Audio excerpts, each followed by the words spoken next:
نبی پاک صلی اللہ تعالی علیہ وسلم نے حج ایک فرمایا، قربانی حضور جس دن مدینے آئے اس وقت شروع فرمائی، اور ہر سال حضور قربانی دیتے تھے، ہر سال دو جانور ذبح فرمائے۔ یا رسول اللہ صلی اللہ تعالی علیہ وسلم دو کا کیا مقصد فرمایا؟ ایک میری طرف سے، ایک میری غریب امت کی طرف سے۔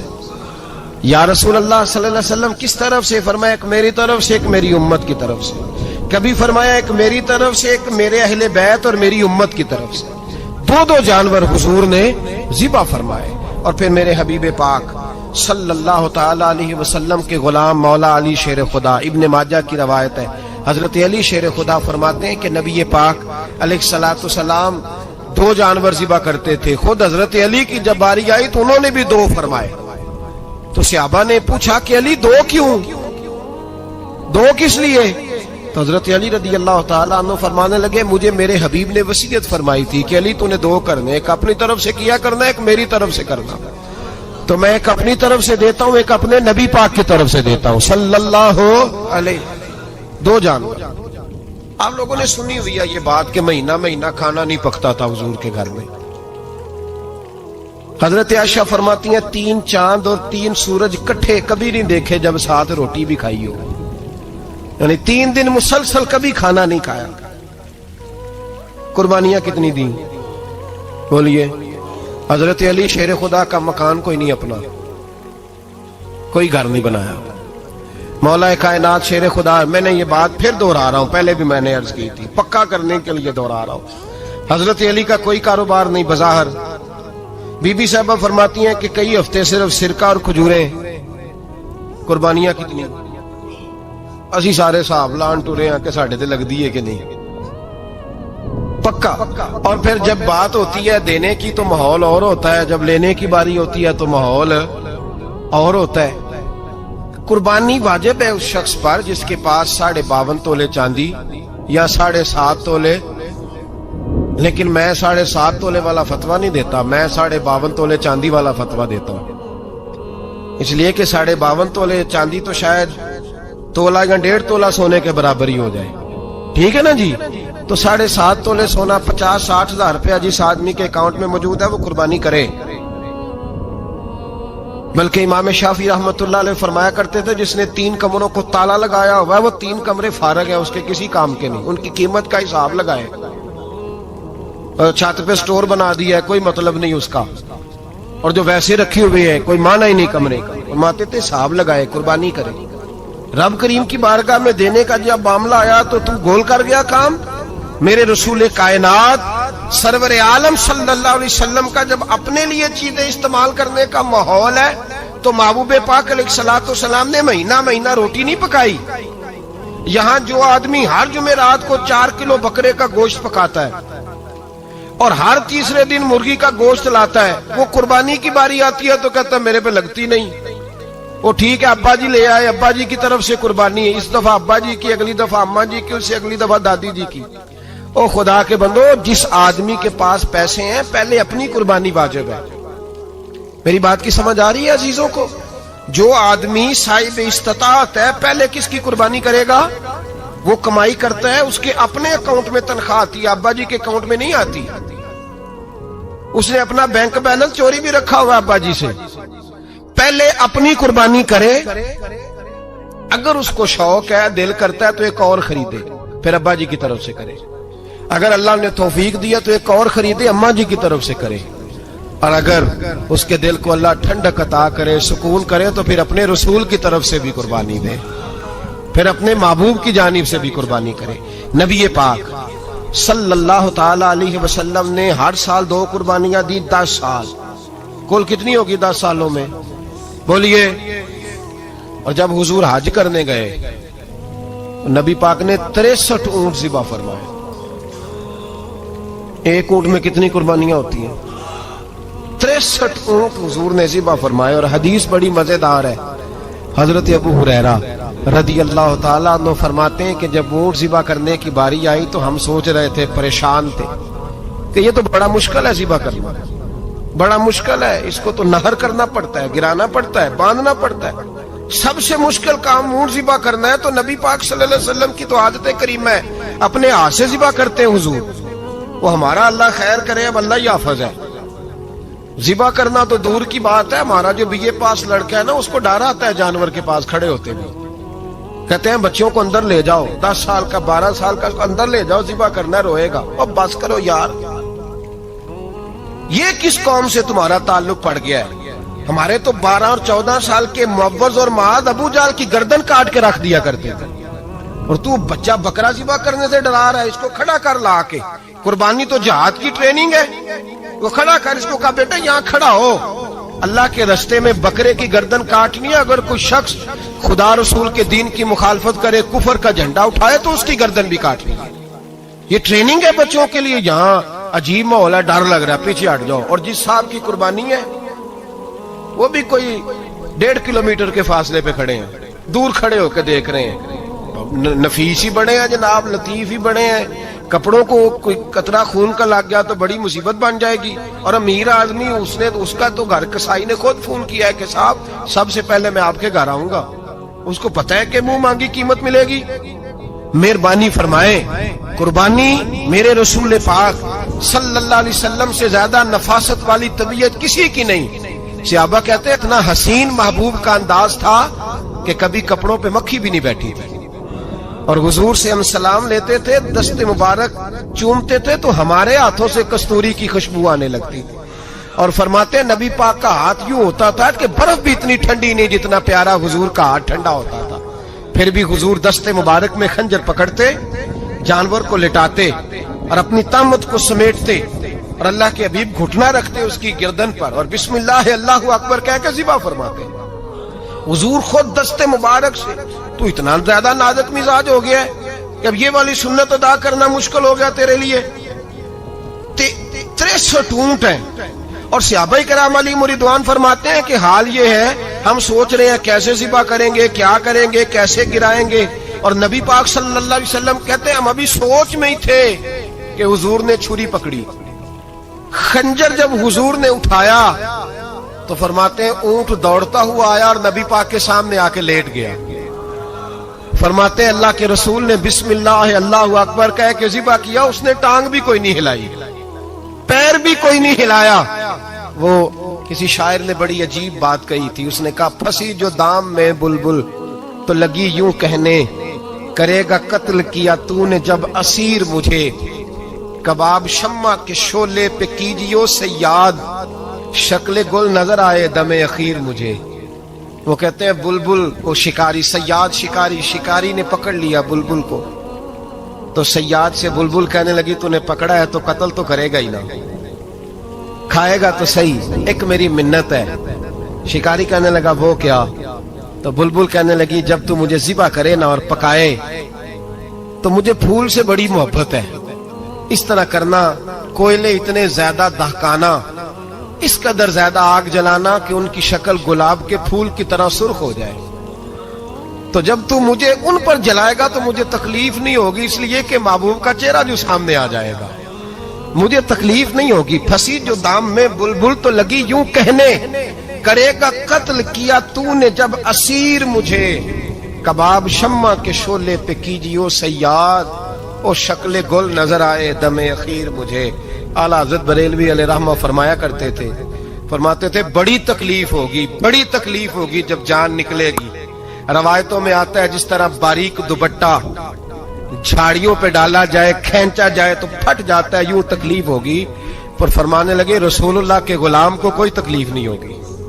حضور کیوں؟ فرمایا اس لیے کہ جب جان نکلنے لگے گی تو سامنے جلوہ ودوحاد آ جائے گا. حضور کے جلوے ہوتے رہیں گے تو پتہ ہی نہیں چلے گا جان کیسے نکل گئی. پھنسی جو دام میں بلبل. تو صحابہ فرماتے ہیں کہ اونٹ دوڑتا ہوا آیا، حضور کے سامنے آ کے لیٹا، نبی پاک نے ذبح فرمایا اور فرماتے حد ہو گئی. حضور نے توجہ فرمائی تو دوسرا دوڑتا ہوا آ گیا، تیسرا آ گیا. حضرت ابو ہریرہ فرمایا کرتے اونٹ ایک دوسرے کو دھکے دیتے تھے، پیچھے ہٹ جا، پہلے میں نے جانا ہے، پہلے میں نے جانا ہے. 63 اونٹ وادی منا میں حج کے موقع پر میرے رسول پاک نے دست مبارک سے ذبح فرمائے.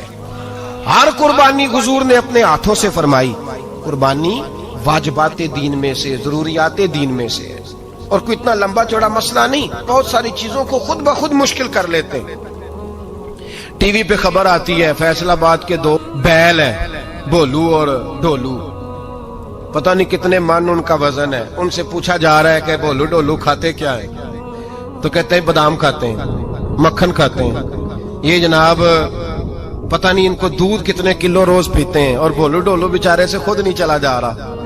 لگ ایسے رہ جیسے وہ خود کہہ رہے ہیں مہربانی کرو ہمیں ذبح کر لو، اب تو اٹھا بیٹھا بھی نہیں جا رہا. او خدا کے بندو، دین کی اصل حقیقت کو سمجھو. یہ تو حضور نے فرمایا خوبصورت جانور لاؤ، یہ کس حدیث میں آیا ہے کہ اسے بادام کھلاؤ؟ آج لوگ انسانوں کو روٹی نہیں مل رہی اور جانوروں کو بادام کھلا رہے ہو. اس کے حصے میں جو اللہ نے شے رکھی ہے نا وہ چارہ ہے، اس کو چارہ کھلاؤ اور اچھے طریقے سے پیٹ بھر کے کھلاؤ. جانور کو پیٹ بھر کے چارہ کھلایا جائے تو جتنی اس کی طبیعت ہوتی ہے اس حساب سے وہ صحت مند ہو جاتا ہے. باقی یہ تو آپ کسی شخص کو اتنا کھلا دیں کہ اس کا پیٹ اتنا بڑا ہو جائے، پھول جائے، تو وہ بیچارہ تکلیف میں آئے گا کہ نہیں آئے گا؟ یہ کس قسم کا ماحول ہے؟ ایک بکرا بکا ہے لاہور میں اور سیٹھوں نے شرطیں لگائی ہوئی ہیں، میں 5 لاکھ کا لایا ہوں تو میں 9 لاکھ کا. یہ کیا چکر ہوا؟ مجھے اتنا کھلایا جی اس کو فلاں چیز. یہ کس نے کہا ہے کھلانے کا؟ بادام کھانا کس حدیث میں آیا؟ کس صحابی نے اپنے بکرے کو بادام کھلائے؟ کس نے مکھن کھلایا؟ کس نے پیڑے کھلائے ہیں؟ بس کرو، عجیب تماشا لگ گیا. اور یہاں تو اتنی بری حالت ہو گئی ہے کہ عورتیں ناچنے لگی ہیں قربانی کے جانوروں کے آگے، بیبیاں بیچنے لگی ہیں. اللہ کے غضب کو آواز نہ دو. یہ قربانی ہے کہ ہر چیز کا، مذہب کی ہر شے کا مذاق بنا دیا ہے. جس دین نے عورت کی اپنی قربانی بھی ہو تو اس کو ذبح کرنے کی اجازت نہیں دی، مرد ذبح کرے گا. جو دین کہتا ہے کہ عورت ذبح نہیں کرے گی، وہ عورت بیچ سکتی ہے اللہ کے جانور؟ یہاں جس کا میں نے رمضان میں بھی کہا تھا، پھر بات دہراتا ہوں، سارا سال ناچتے گاتے ہیں اور عید کا موقع آتا ہے تو 2-4 مولوی بٹھا کے وہ دین سکھانا شروع کر دیتے ہیں. کوئی پتہ ہی نہیں، کوئی خبر ہی نہیں.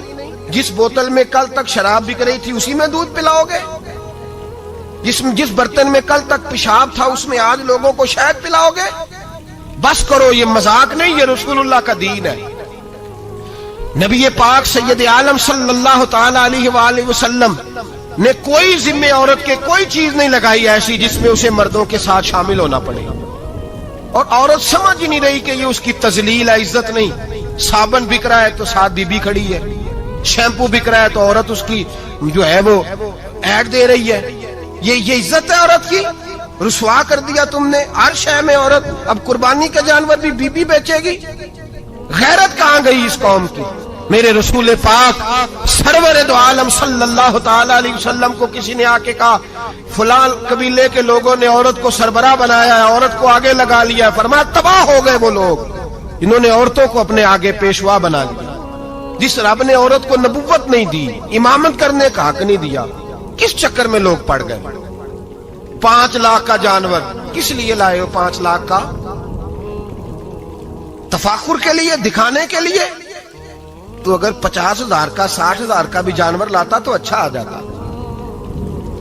اور 50,000 کا جانور لائے تو 5 لاکھ میں کتنے آتے ہیں؟ بولے تو 10 جانور ذبح ہوں گے تو کتنے غریبوں تک گوشت جائے گا، کتنے گھروں کا بھلا ہوگا.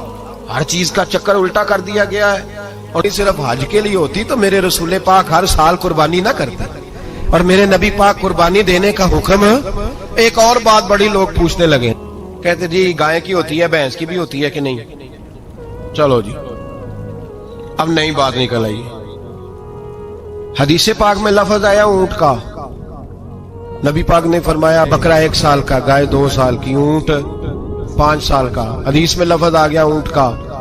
آپ کو بندہ کہے پہلے بتائیں نر کا کہ مادہ کا، تو میں کدھر سے آپ کو حدیث نکال کے دوں جس میں نر بھی اور مادہ علیحدہ علیحدہ ہو؟ حدیث پاک میں ذکر آ گیا دمبے کا، مینڈے کا. اب باقی جو سارے جاگ رہے ہیں نا، اب غور فرمائیں، باقی ایک بکرا ہے، ایک چھترا ہے، ایک دمبا ہے، ایک دیسی بکرا ہے، ایک پہاڑی بکرا ہے، تو علیحدہ علیحدہ لفظ کہاں سے نکال کے دیے جائیں؟ یہ ساری انواع ہیں، اقسام ہیں، نوع ہیں. اسی طرح بھینس بھی گائے کی ایک قسم ہے. امام اعظم ابو حنیفہ فرماتے ہیں نوع منہ، یہ اس کی ایک قسم ہے، نوع میں سے ہے، گائے کی نوع میں سے ہے. آپ عام لفظ بولتے ہیں تو کہتے ہیں بکرا چترا گائے بھینس، عام لفظ ہے نا. تو جب گائے کہہ دیا تو اب کو بندہ کہے گائے آیا تو پہلے بتائیں گائے تو ہے تو اس میں بیل شامل ہے کہ نہیں. تو گائے کی جتنی قسمیں ہیں نا ہمارے محدثین بھینس کو گائے میں شامل کرتے ہیں. بھینس گائے کی ایک قسم ہے. تو نبی پاک صلی اللہ علیہ وسلم نے جب گائے کا لفظ استعمال کیا تو بھینس اس کے اندر آ گئی. تو اگر گائے کی قربانی جائز ہے تو بھینس کی قربانی بھی جائز ہے. اگر بیل کی قربانی جائز ہے تو کٹے کی قربانی بھی 100% جائز ہے. اس کے اندر 7 حصے ڈالے جائیں گے، اسے قربان کیا جائے گا، یہ جائز ہے. اگر آپ صریح لفظ نکال کے دکھانے کو کہیں گے تو پھر تو بڑی چیزوں میں لوگ الجھ جائیں گے. پھر کیسے نکالا جائے گا خسی کی جائز ہے کہ نہیں، جو خسی نہیں اس کی جائز ہے کہ نہیں، فلاں کی. تو ان تفصیلات، ہاں بہت ساری چیزوں کی تفصیلات حدیث میں ہیں لیکن ساری چیزوں کی موجود نہیں. اس لیے میرے عزیز یاد رکھیں، بھینس کی قربانی بھی ہوگی، گائے کی بھی ہوگی، بیل کی بھی ہوگی، کٹے کی بھی ہوگی. جن کی نہیں ان کی نہیں. ہم نے کبھی کہا ہرن کی قربانی بھی ہوگی یا مرغی کی قربانی بھی ہوگی. تو حدیث مبارکہ کے اندر جو چیزیں موجود ہیں ان کی جتنی اقسام ہیں ان سب کی قربانی کرنا ہاں جائز ہے. اور میرے نبی پاک صلی اللہ علیہ وسلم نے فرمایا جانور خوبصورت ہو، لنگڑا نہ ہو، کانا نہ ہو، زخمی نہ ہو، خوبصورت جانور لاؤ، اس کو لا کے ذبح کرو. لوگ کہتے ہیں چلو اتنے پیسے اللہ کے راستے میں دے دیں تو یہ کافی نہیں کافی. مسلم شریف میں، بخاری شریف میں میرے نبی پاک سید عالم صلی اللہ تعالی علیہ وسلم نے فرمایا 10 ذی الحج کو اللہ کی نظر میں ابن آدم کا سب سے پسندیدہ عمل. لیکن نا 10 ذی الحج کو، کل 10 ذی الحج ہے تو بڑے کام ہوں گے. فجر کی نماز بھی ہوگی، تکبیرات تشریق بھی پڑھی جائیں گی. آج فجر سے شروع ہو گئی نا، 9 کی فجر سے لے کر 13 کی عصر تک تکبیرات تشریق پڑھی جائیں گی. اللہ اکبر، اللہ اکبر، لا الہ الا اللہ واللہ اکبر، اللہ اکبر وللہ الحمد، اللہ اکبر، اللہ اکبر، لا الہ الا اللہ واللہ اکبر، اللہ اکبر وللہ الحمد، اللہ اکبر، اللہ اکبر، لا الہ الا اللہ واللہ اکبر، اللہ اکبر وللہ الحمد. کوشش کریں جب بھی پڑھیں 3 بار پڑھیں. تکبیرات تشریق بھی پڑھی جائیں گی. فجر کی نماز بھی کل ہوگی، عید کی نماز بھی ہوگی، لوگ اور بھی کوئی ذکر اذکار کریں گے. لیکن میرے نبی پاک صلی اللہ علیہ وسلم نے فرمایا 10 ذی الحج کو اللہ کو اپنے بندے کا جو کام سب سے زیادہ پسند ہے وہ یہ ہے کہ وہ اللہ کے راستے میں جانور کا خون بہائے. حالانکہ نمازیں بھی ہیں، اذکار بھی ہیں، تکبیرات بھی ہیں، سارا کچھ ہے، پر اللہ کو سب سے زیادہ کیا پسند ہے؟ جانور کو قربان کرنا. یہ اللہ کو بڑے خوبصورت لفظ نبی پاک علیہ السلام نے فرمایا قربانی کا جانور قیامت کے دن اپنے سینگوں اور کھروں سمیت آئے گا، اور جس نے قربانی کی ہوگی اس کی بخشش کروا کے اسے جنت میں لے کر جائے گا. تو فرمایا ابن آدم کا سب سے پسندیدہ عمل یہ، سب سے پسندیدہ، کہ وہ 10 ذی الحج کو قربانی کریں، کوشش کریں خود ذبح کریں اپنا جانور. یہ حضور کی سنت ہے. یہ نہ ہو سکے تو نبی پاک صلی اللہ علیہ وسلم نے اپنے ہاتھوں سے ذبح کرنے لگے. حضرت فاطمہ کا جانور تو فرمایا فاطمہ ادھر آ کے اس کے پاس کھڑی ہو جاؤ، میں تمہارا جانور ذبح کرنے لگا ہوں. اپنے جانور کے پاس کھڑے ہو. میرے جو بھائی ذبح کرنے کا کام کرتے ہیں نا، قصاب ہم کہتے ہیں، سارے قصاب نہیں ہوتے، بہت سارے لوگ یہ سعادت حاصل کرتے ہیں اور بڑے نیکی کا کام کرتے ہیں. اللہ انہیں بڑی بہترین جزا عطا فرمائے گا، بڑا خیر کا کام کرتے ہیں. لیکن چونکہ رش ہوتا ہے ایسے لوگوں کے پاس، تھوڑی جلدی بھی ہوتی ہے. پہلی تو کوشش کریں تکبیر خود ڈالیں، یہ نہیں ہو سکتا تو قریب کھڑے ہوں. ہمارے ہاں ایک رواج یہ بھی ہے کہ 2 بندے ہاتھ رکھتے ہیں. ذبح وہ کر رہا ہوتا ہے تو جس کی قربانی ہوتی ہے اس کو کہتے ہیں تو بھی ساتھ ہاتھ رکھ. ہوتا ہے نا جی بہت ساری جگہوں. اب حکم یہ ہے شریعت اسلامیہ کا کہ جب جانور ذبح کریں گے تو پڑھیں گے بسم اللہ اللہ، بسم اللہ اللہ. ہاں نبی پاک صلی اللہ علیہ وسلم نے لمبی دعا پڑھی، صحابہ بھی لمبی دعا، انی وجہت وجہی للذی فطر السماوات والارض حنیفا وما انا من المشرکین، یہ بھی پڑھا. اور پھر میرے رسول پاک صلی اللہ علیہ وسلم نے یہ بھی کہا کہ اللہ میری طرف سے قبول فرما، میری امت، میری اہل بیت کی طرف سے قبول فرما. صحابہ جب جانور ذبح کرنے لگتے پہلے یہ دعا پڑھتے، پھر کہتے اللہم تقبل منا کما تقبلت خلیلک ابراہیم علیہ السلام وتقبلتا حبیب کا محمد صلی اللہ علیہ وسلم، اے اللہ ہم سے بھی قبول فرما جیسے تو نے حضرت ابراہیم سے قبول فرمائی اور جیسے اپنے حبیب حضرت محمد صلی اللہ علیہ وسلم سے قبول. یہ ساری دعا پڑھیں اور جب جانور ذبح کرنے لگے تو پھر پڑھیں بسم اللہ اللہ بسم اللہ اللہ. اچھا 2 آدمیوں نے ہاتھ رکھا ہوا ہے، 2 آدمیوں. اب اگر ایک نے بھی نہ پڑھی بسم اللہ اللہ اکبر تو جانور حلال نہیں ہوگا، دونوں کو پڑھنا پڑے گا. یہ مسئلہ یاد رکھیں. ایک اور بات بھی بتانی ہے آپ کو، وہ بھی آپ نے یاد رکھنی ہے. قربانی کے بڑے جانور میں کتنے حصے ہوتے ہیں؟ 7. اب 7 حصوں میں 7 کی نیت قربانی کی ہونی چاہیے. 7 کی 6 حصے ڈال گئے، جو چلے تھوڑے سے زیادہ امیر لوگ نہیں تھے، نارمل تھے، انہوں نے 6 حصے ڈال لیے. 7واں امیر آدمی تھا، اس کو جا کے کہا یار ایک حصہ نہیں مل رہا تو چل تو نے تو 2-3 بکرے لیے ہوئے ہیں تو بھی شامل ہو جا. اس نے پہلے تو کہا نہیں یار میں نے اب لے لی ہیں. پھر جب اصرار کیا تو کہا چلو ٹھیک ہے بڑے گوشت کا قیمہ کرا لیں گے. تو اس طرح کرو ڈال لو میرا بھی حصہ. اب 6 کی نیت قربانی کی، 7ویں کی گوشت کی، کسی کی بھی قربانی نہیں ہوگی، گئے سارے. اب اس کے لیے شرط کیا ہے کہ اس کو بھی آپ، اصل میں ہمیں مسائل نہیں آتے، نہ ہم سیکھتے ہیں نہ پتہ کرتے ہیں، پھر خرابی ہوتی ہے. اب اس سے کہیں کہ یار قربانی سے پہلے اپنی نیت کا اعادہ کر، اپنی نیت کا اعادہ کر، بتا کہ تیری نیت کیا ہے، اگر غلط ہے تو صحیح کر لے تاکہ سب کی قربانی تو بتا. یہ جو تو رکھ رہا ہے قربانی تو کس کی قربانی کر رہا ہے؟ دادا جی کے نام کی، ابا جی کے نام کی، اپنے پیر کے نام کی، استاد کے نام کی، یا رسول پاک صلی اللہ علیہ وسلم کے نام، نبی پاک کے نام کی؟ اس سے پوچھیں اور جو وہ نیت بتائے اس نیت کی دعا ہوگی، اس کی طرف سے کہا جائے گا اے اللہ اس کی طرف سے اسے قبول. میری بات کی سمجھ آ رہی ہے میرے عزیزوں کو؟ اور اس ارادے کے ساتھ قربانی ہو، اگر ایک کی بھی نیت خراب ہو گئی تو مسئلہ بگڑ گیا. اس لیے ان مسائل کو، اور نبی پاک کے نام کی جو قربانی ہوگی سبحان اللہ. میں کرامات کا زیادہ قائل نہیں، ہم کرامات کے نہیں کیفیات کے قائل ہیں، کیفیات کی. اور دین ویسے بھی لفظوں کا نام نہیں کیفیت کا نام ہے. میرے حساب فرمایا کرتے تھے ہم کرامت سے زیادہ کیفیت کے قائل ہیں. اگر مرید ساری زندگی کرامتیں سناتا رہے اور کبھی اسے مدینے جانے کا شوق ہی پیدا نہ ہو، کبھی نبی پاک کے نام پہ آنسو نہ آئے تو پھر کرامت کا فائدہ نہیں، کیفیت تو ملی نہیں اسے. ہم کیفیت، اسی طرح ہم نظرانے کے نہیں نظر آنے کے قائل ہیں. تو بھائی یہ یاد رکھ لیں کیفیت کا نام دین ہے.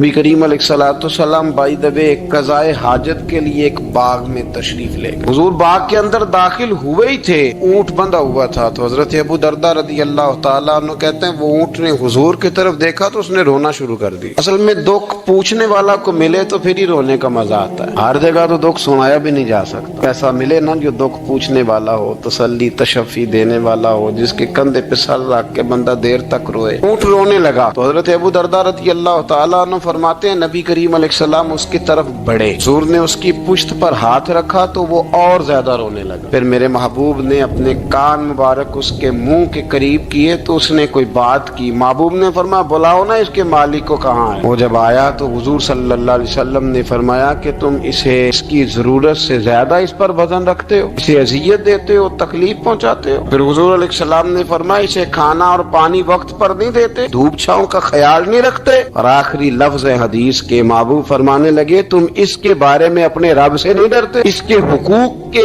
تحفظ کے لحاظ سے تم اللہ کا خوف نہیں رکھتے، وہ تم سے پوچھے گا اس کے بارے میں. یہ حدیث حضرت ابو درداء رضی اللہ تعالیٰ عنہ نے سنی ہوئی تھی نا. جب آپ کا اپنا وقت وصال آیا نا تو حضرت ابو درداء نے بھی اونٹ رکھا ہوا تھا. جناب ابو درداء رضی اللہ تعالیٰ عنہ نے گھر والوں سے بھی معافیاں مانگی، رشتہ داروں سے بھی، دوستوں سے بھی. تو پھر اونٹ کے سامنے بھی جا کے کھڑے ہو کہنے لگے اونٹ دیکھنا اللہ کی بارگاہ میں میری شکایت نہ کر دینا، اس کے حضور کہہ نہ دینا کہ یا اللہ اس نے میرے حق نہیں ادا کیے۔ فرمایا میں نے کوشش کی ہے تیرے حقوق ادا کرنے کی، اور اگر کہیں کمزوری رہ گئی تو مجھ سے درگزر کرنا۔ یہ انداز تھا ان لوگوں، جن باتوں کا ہمیں پتہ چل چکا ہے اس پر عمل کی بھی تو کوشش ہونی چاہیے۔ تو میرے عزیزوں، جانوروں کے حقوق میرے نبی کریم علیہ الصلوۃ والسلام نے بیان فرمائے۔ سب سے پہلی بات حضور نے یہ بیان کیا کہ جانور کو گالی نہ دو۔ ایک شخص نے ایک مرغ کو گالی دی تھی تو نبی پاک علیہ السلام نے فرمایا اسے گالی نہ دے، یہ تو تجھے آذان کے لیے بیدار کرتا ہے۔ پتہ نہ کچھ نوابزادوں اور شہزادوں کی نیند خراب کرتا ہے مرغا بھی، تو خیر مرغوں نے اذانیں پڑھنی چھوڑ دی۔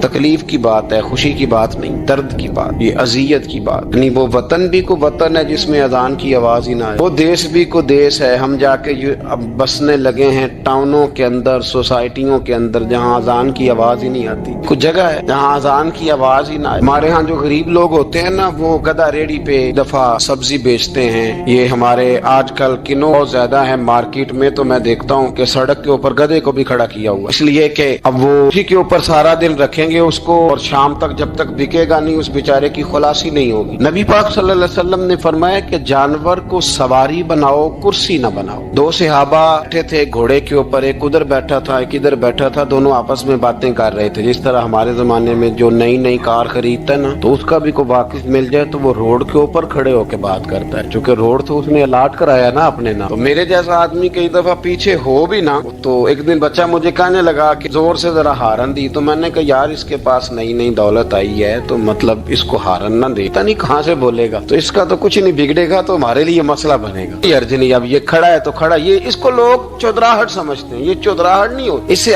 یہ آپ کے کمزور ہونے کی علامت ہے۔ اس طرح چھوٹا آدمی اس طرح کے کام کرتا ہے، بڑے لوگ تو کسی کو تکلیف ہی نہیں دیتے کیونکہ وہ بڑے ہوتے ہیں۔ تو نبی پاک علیہ السلام نے دیکھا دو غلاموں کو، ایک کے گھوڑے کا منہ ادھر ہے دوسرے کا ادھر ہے، تو آپس میں گفت و شنید کر رہے ہیں۔ میرے رسول کریم علیہ السلام نے وہیں تنبیہ فرمائی، حکم دیا، فرمایا سواریوں کو سواریاں بنایا کرو، کرسیاں نہ بنایا کرو، جب تک چلنا ہو اس پر بیٹھو، اور جب بات کرنی ہو تو گھوڑے سے نیچے اترو، پھر بات کرو تو پھر دوبارہ گھوڑے پہ بیٹھو، کہ اس سے اتنا ہی کام لیا جائے جتنا وہ اس کا بوجھ برداشت کر سکے۔ عبداللہ بن مبارک نے کرائے پہ گھوڑا لیا تھا، کرائے پہ سواری لیتے۔ حضرت عبداللہ بن مبارک رحمۃ اللہ تعالیٰ نے ایک شخص سے کرائے پہ گھوڑا لیا کہ مجھے فلاں سفر پہ جانا ہے تو گھوڑا کرائے پہ دے دو۔ اس نے کہا جی کس نے جانا ہے؟ تو آپ فرمانے لگے میرا وجود دیکھ لے، میں نہیں جانا ہے۔ طے ہو گیا، آپ نے گھوڑا اس سے لے لیا۔ جب آپ جانے لگے تو ایک آدمی رستے میں ملا، کہنے لگا حضور کوفے جا رہے ہیں؟ فرمایا ہاں۔ کہنے لگا یہ میرا خط بھی لے جائیے گا، یہ میرا خط ہے، کتنا وزن ہوتا ہے خط کا، یہ میرا خط ہے، فلاں آدمی کو دیجیے گا۔ تو آپ فرمانے لگے تو میرے ساتھ واپس چل گھوڑے کے مالک کے پاس، اگر وہ اجازت دے گا یہ سفر گھوڑے پہ زیادہ رکھنے کا تو میں رکھوں گا، اگر وہ اجازت نہیں دے گا تو میں نہیں رکھوں گا۔ تو وہ آدمی کہنے لگا حضور اتنی چھوٹی چھوٹی باتوں کا کیوں خیال رکھتے ہیں؟ عبداللہ بن مبارک فرمانے لگے اس لیے کہ میں رحمت للعالمین نبی کا ماننے والا ہوں، میرے رسول پاک علیہ السلام رحمت للعالمین ہے، تو میں اتنا بھی ظلم جانور پر کر سکتا ہوں، میں پہلے اجازت لوں گا اس کے مالک سے، اس کے بعد پھر میں آگے جاؤں گا۔ تیسری بات حضور علیہ السلام نے فرمایا جو جانور جس مقصد کے لیے پیدا کیا گیا اسے وہی کام لینا ہے، دوسرا کام نہیں لینا، جس مقصد کے لیے پیدا کیا گیا۔ گھوڑا،